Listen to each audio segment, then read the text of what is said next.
une des façons de partager nos pratiques, ça va être de nous montrer des vidéos. Alors soit c'est une vidéo qui n'est pas encore en ligne, que vous avez sur votre disque dur, et ce sera l'objet d'une future vidéo, ou bien c'est une vidéo que vous avez vue sur Internet et que vous voulez partager avec nous.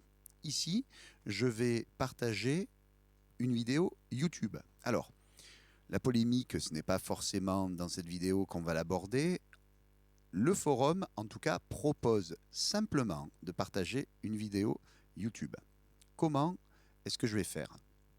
Je vais aller chercher l'adresse, ce qu'on appelle l'URL de la vidéo. Donc là, en cliquant dessus, c'est ce qui se passe. Je vais l'arrêter, tchouk, ici. Et mon adresse, en réalité, elle est là-dessus. D'accord? C'est l'adresse, l'URL de la vidéo qui montre qu'elle est en ligne. On peut également aller sur partager ici.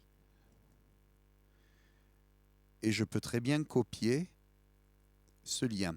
Alors, la différence entre les deux, elle est minime, mais on voit que l'URL officielle, on va dire, de mon navigateur est un tout petit peu plus longue que l'URL du partagé en bas. Ici, on voit que c'est YouTube qui a utilisé ce qu'on appelle un réducteur de longueur d'URL. Alors, quand vous créerez des QR codes, par exemple, c'est plus intéressant de prendre une URL plus courte pour qu'il y ait moins de données à l'intérieur de votre QR code. Mais on en parlera peut-être un peu plus tard. Donc, je vais copier cette URL.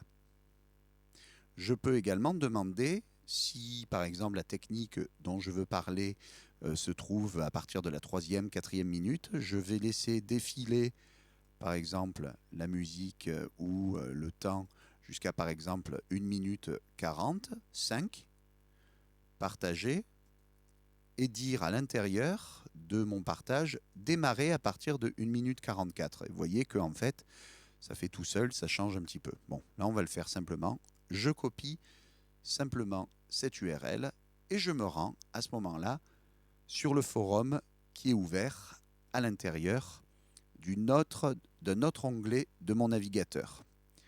À ce moment-là, je vais soit répondre à un forum qui a déjà été créé, un sujet qui a déjà été créé par quelqu'un d'autre, ou bien je vais créer un nouveau sujet.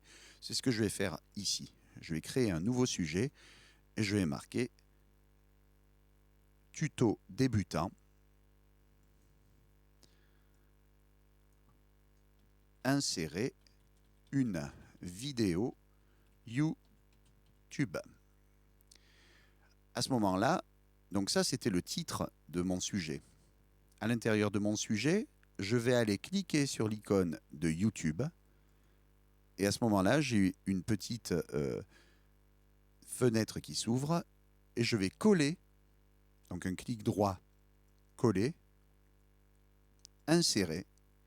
Et à ce moment-là, vous voyez que automatiquement, le message se met à jour et je vais pouvoir créer, envoyer. Et à ce moment-là, voilà à quoi ressemble du coup mon message. Lorsque je reviens sur comment ça marche, je vois que j'ai un deuxième tuto débutant qui a été créé. Tout à l'heure, c'était se connecter. Là, c'est insérer une vidéo YouTube. Au travail, camarades.